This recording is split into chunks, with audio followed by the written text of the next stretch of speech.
18 শতিকাত নিৰ্মিত এটি ৰাজপ্ৰাসাদ ইতিমধ্যে ইয়াৰ মূল ৰূপটোৰ ভালেখিনি বিনষ্ট হৈছে।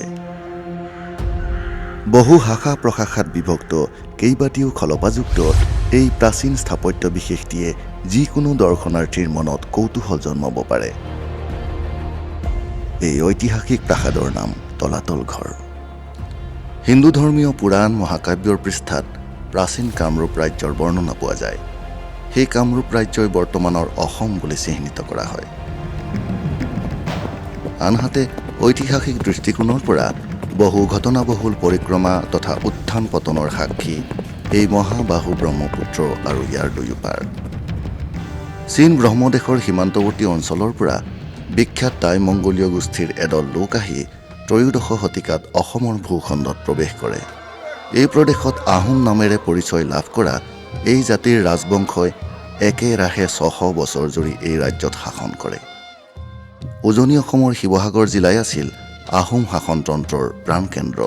সেয়ে আজিও শিৱসাগৰৰ চুকে কোণে আহোম ৰাজত্বকালত নিৰ্মিত অনেক ঐতিহাসিক স্মৃতিচিহ্ন দেখিবলৈ পোৱা যায়। তাৰে ভিতৰত অন্যতম আহোম ৰজাৰ এটি ৰাজপ্ৰাসাদ তলাতল ঘৰ বা তলাতল কাৰেংঘৰ। শিৱসাগৰৰ মূল চহৰ অঞ্চলৰ পৰা দক্ষিণ দিশে দিখৌ নৈ পাৰ কৰি আগুৱাই গ'লে প্ৰাচীন ৰাজধানী নগৰী ৰংপুৰৰ এলেকাত প্ৰৱেশ কৰিব পাৰি। আছাম ট্ৰাংক ৰোড বা চমুকৈ এইটি ৰোডৰ পূব দিশে অৱস্থিত নদুৱাৰ। চাৰিওমেৰে গড় বান্ধি সুৰক্ষা ব্যৱস্থা গঢ়ি তোলা প্ৰাচীন ৰাজধানীৰ এখনে প্ৰৱেশদ্বাৰ নদুৱাৰ। নদুৱাৰেৰে সোমাই আহি আমি বৰ্তমান জয়সাগৰ অঞ্চলত প্ৰৱেশ কৰিলোঁ, য'ত অৱস্থিত আমাৰ গন্তব্যস্থল তলাতল ঘৰ। তলাতল ঘৰৰ সন্মুখৰ ৰাস্তাৰ দাঁতিত গাড়ী ৰখাব পাৰি বা কাষৰ মুকলি পথাৰতো গাড়ী ৰখোৱাৰ ব্যৱস্থা আছে। মূল প্ৰৱেশদ্বাৰেৰে প্ৰৱেশ কৰিয়েই এই ঐতিহাসিক স্মাৰকটি দৰ্শন কৰিবৰ হেতু ভাৰতীয় পুৰাতত্ব বিভাগৰ প্ৰৱেশ পত্ৰ ক্ৰয় কৰিব লাগে। অৱশ্যে শিশুসকলৰ বাবে প্ৰৱেশ বিনামূলীয়া। টিকট ঘৰৰ কাষতে পৰ্যটকৰ সুবিধাৰ্থে তলাতল ঘৰৰ সম্পৰ্কে এটি চমু টোকা সন্নিৱিষ্ট ফলকৰ ব্যৱস্থা আছে। লগতে সংলগ্ন আছে তলাতল চৌহদৰ এখনি গাইড মেপ। তলাতল ঘৰৰ অভিমুখে আগুৱাই যাওঁতেই প্ৰৱেশ পথৰ দুয়োকাষে কেইটিমান বৃহৎ আকাৰৰ বৰটোপ সজাই থোৱা চকুত পৰে। এই বৰটোপকেইটিত সোণ ৰূপ খচিত কাৰুকাৰ্যৰ চিন পোৱা যায়। বৰটোপবিলাকৰ আকৃতি তথা ইয়াৰ উপৰিভাগত খোদিত কাৰুকাৰ্যসমূহ লক্ষ্য কৰিলে ইয়াত প্ৰাচীন অসমৰ নিজস্ব শিল্পশৈলীৰ প্ৰয়োগ হোৱা দেখা যায়। সন্মুখৰ আকৃতিৰ লক্ষণ অনুসৰি এই বৰটোপবোৰক হাতীহুৰীয়া, হাতীমূৰীয়া, হাতীখজীয়া আদি বেলেগ বেলেগ নামেৰে নামকৰণ কৰা হৈছিল। মন কৰিবলগীয়া যে বৰটোপবোৰৰ গাত কিছু তথ্য খোদিত কৰা আছে, যাৰ পৰা কোনে কেতিয়া এইবিলাকৰ নিৰ্মাণ কৰিছিল এনেবোৰ কথা জানিব পাৰি।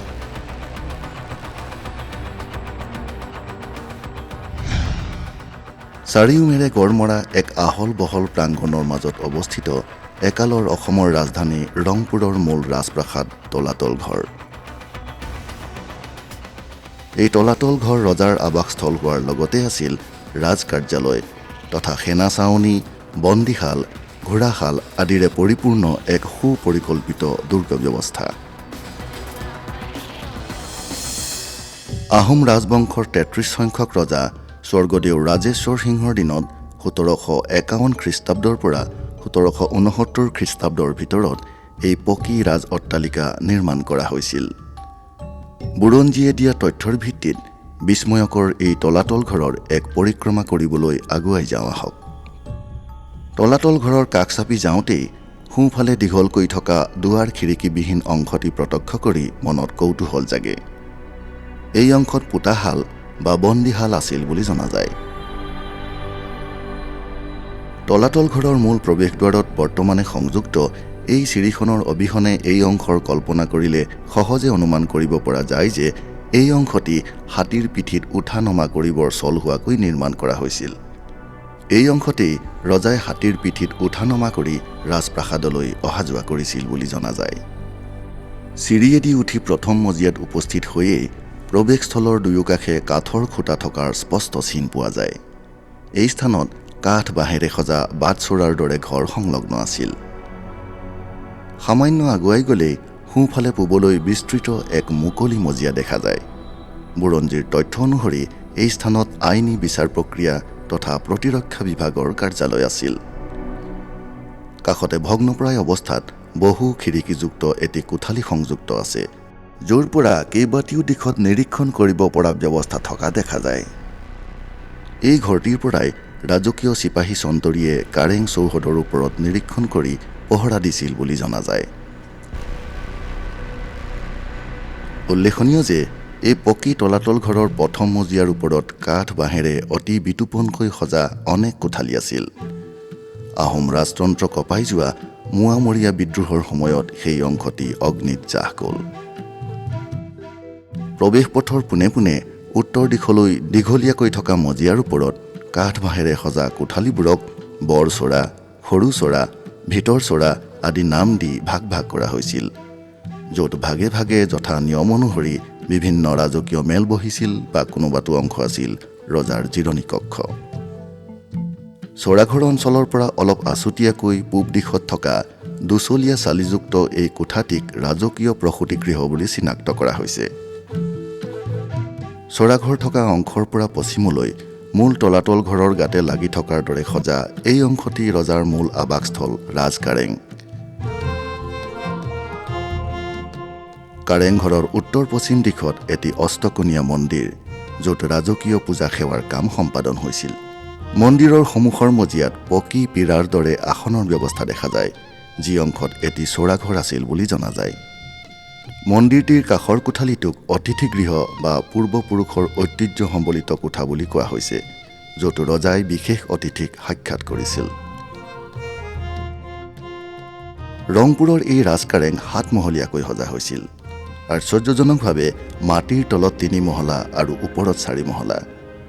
ওপৰৰ অংশলৈ যোৱাৰ বাবে সুপৰিকল্পিত খটখটিৰ ব্যৱস্থা আজিও অক্ষত অৱস্থাত আছে।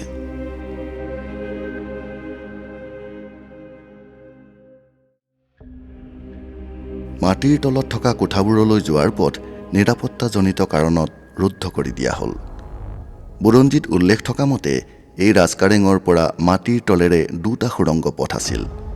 এটা পথ প্ৰায় 15 কিলোমিটাৰ নিলগত অৱস্থিত গড়গাঁৱৰ কাৰেংঘৰৰ সৈতে সংযুক্ত আছিল বুলি কোৱা হয়। আনটো সুৰংগৰে কাষৰ দিখৌ নৈত ওলাব পৰা ব্যৱস্থা আছিল। বিশেষ আপদকালীন পৰিস্থিতিত ৰজা যাতে পলাই সাৰিব পাৰে তাৰ বাবেই এনে ব্যৱস্থা গঢ়ি তোলা হৈছিল। এই দিশত নিশ্চয় অধিক গৱেষণাৰ প্ৰয়োজন আছে। বহু কোঠালিযুক্ত এই কাৰেংঘৰৰ বিভিন্ন কোঠাত ৰজা, ৰাণী, ৰাজকোঁৱৰ, ৰাজমাতা তথা ৰাজকীয় অতিথি আদিৰ বাবে ভাগে ভাগে আৱাসস্থানৰ ব্যৱস্থা আছিল। কোঠাৰ বেৰবোৰত থকা বিভিন্ন খাজবোৰ মন কৰিলে দেখা যায় কোনোবাটো খাজ বেৰত ফুটাযুক্ত। এইবোৰ খাজত চাকি জ্বলোৱা হৈছিল আৰু কোনো কোনো খাজত অন্যান্য বয় বস্তু, ভাস্কৰ্য আদি ৰখা হৈছিল। কাৰেঙৰ বেৰবোৰত বিভিন্ন ভাস্কৰ্যৰ অলংকৰণ মন কৰিবলগীয়া। বিভিন্ন স্থানত নানান ফুলজালিৰ আৰ্হি, কোনোবাটো স্থানত ৰাজকীয় লোক তথা জন্তু, চিকাৰৰ দৃশ্য আদি ভাস্কৰ্যৰ নিৰ্মাণ চকুত পৰে। পোৰামাটি আৰু বেৰৰ প্লাষ্টাৰ বা কৰালেৰে নিৰ্মিত এই ভাস্কৰ্যসমূহত থলুৱা অসমীয়া শিল্পীৰ হাতৰ পৰশ অনুভৱ কৰিব পাৰি। তলাতল কাৰেংঘৰৰ স্থাপত্যত সেই সময়ৰ সৰ্বভাৰতীয় প্ৰভাৱ স্বীকাৰ কৰিও ইয়াৰ নিৰ্মাণত অসমীয়া কাৰিকৰৰ নৈপুণ্যতা তথা থলুৱা অসমীয়া কিছু বিশেষ শৈলীৰ প্ৰয়োগ দেখা যায়। দুচলীয়া চালিৰ আৰ্হিৰ মুধচ, উভুতাই ৰখা নাৱৰ আৰ্হিৰ মুধচ, অষ্টকোণৰ ব্যৱহাৰ এনে শৈলীত স্বকীয়তা বিৰাজমান। কোনোবাটো অংশত ব্যৱহৃত ইটাৰ বিশেষ আকৃতিও লক্ষণীয়। উল্লেখনীয় যে আহোম ৰাজত্বকালত স্থাপত্য নিৰ্মাণত নিয়োজিত কাৰ্যবাহী বিষয়াজনক চাংৰুং ফুকন বোলা হৈছিল। চাংৰুং ফুকনে স্থাপত্য নিৰ্মাণ সম্পৰ্কীয় সকলো তথ্য লিপিবদ্ধ কৰি ৰখাৰ নিয়ম আছিল। আজিও অক্ষত অৱস্থাত পোৱা তেনে পুথিসমূহক চাংৰুং ফুকনৰ বুৰঞ্জী বুলি কোৱা হয়। পকী স্থাপত্যবোৰ অসমৰ আৰ্দ্ৰ জলবায়ুত দীৰ্ঘদিনলৈ অক্ষত হৈ ৰবৰ বাবে ইটাবোৰক তেলত ভাজি লোৱাৰ কথাও লিখিত আছে। ইটা গাঁঠিবৰ বাবে ব্যৱহাৰ কৰা কৰালবোৰ স্থানীয়ভাৱে পোৱা সামগ্ৰী যেনে আঠালেটীয়া বৰা চাউল, মাটিমাহ, হাঁহৰ কণী, চূণ, শামুকৰ চূৰ্ণ আদি মিশ্ৰিত কৰি তৈয়াৰ কৰা হৈছিল। উল্লেখনীয় যে ভাৰতীয় পুৰাতত্ব বিভাগে এই ঐতিহাসিক স্থাপত্যসমূহৰ মেৰামতি কৰিবৰ বেলিকা আজিও সেই পুৰণি কৰাল প্ৰস্তুত প্ৰণালীৰ ভিত্তিতে কৰাল তৈয়াৰ কৰি ফলপ্ৰসূভাৱে প্ৰয়োগ কৰি আহিছে। উত্তৰৰ পৰা পূবলৈ এক সমকোণৰ দৰে বিস্তৃত তলাতল ঘৰৰ তলা নলাযুক্ত কোঠালিবোৰ দেখি আশ্চৰ্যবোধ হোৱাটো স্বাভাৱিক। এক সৰল ৰেখাতে ভালেকেইখন দুৱাৰ যুক্ত হৈ থকা পথেৰে আগুৱাই গ'লে আকৌ অন্য এক সৰল ৰেখাত সজ্জিত এলানি দুৱাৰ দেখা যায়। এইদৰে সংযুক্ত হৈ থকা কক্ষবোৰত শত্ৰু প্ৰৱেশ কৰিলেও সহজে তলা নলা উলিয়াব নোৱাৰে। সেয়েহে এই ঘৰক তলাতল ঘৰ বোলা হৈছে। তলাতল ঘৰৰ বিভিন্ন অংশত ভাগে ভাগে কুঁৱৰীটোল বা আইদেউ কুঁৱৰীসকলৰ ঘৰ, প্ৰতিৰক্ষা বিষয়াৰ কোঠা, লিগিৰা লিগিৰিৰ কোঠা, খাদ্য ভাণ্ডাৰ, চাংমাই শাল বা ৰান্ধনীগৃহ আদিৰ বাবেও সুপৰিকল্পিত ব্যৱস্থা আছিল।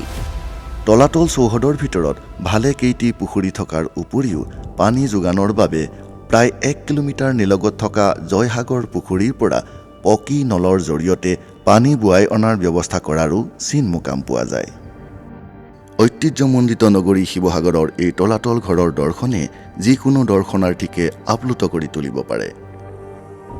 এই স্থানত উপস্থিত হৈ এয়া সহজে উপলব্ধি কৰিব পৰা যায় যে চাৰিওমেৰে গড় মাৰি অতি সুপৰিকল্পিতভাৱে নিৰ্মাণ কৰা হৈছিল এই ৰাজকীয় আৱাসস্থান আৰু এই তলাতল কাৰেংঘৰ, য'ৰ পৰা একালত আহোম ৰজাই সমগ্ৰ ব্ৰহ্মপুত্ৰ উপত্যকাজুৰি বিস্তৃত হৈ থকা অসম ৰাজ্যখনিৰ শাসনভাৰ পৰিচালনা কৰিছিল।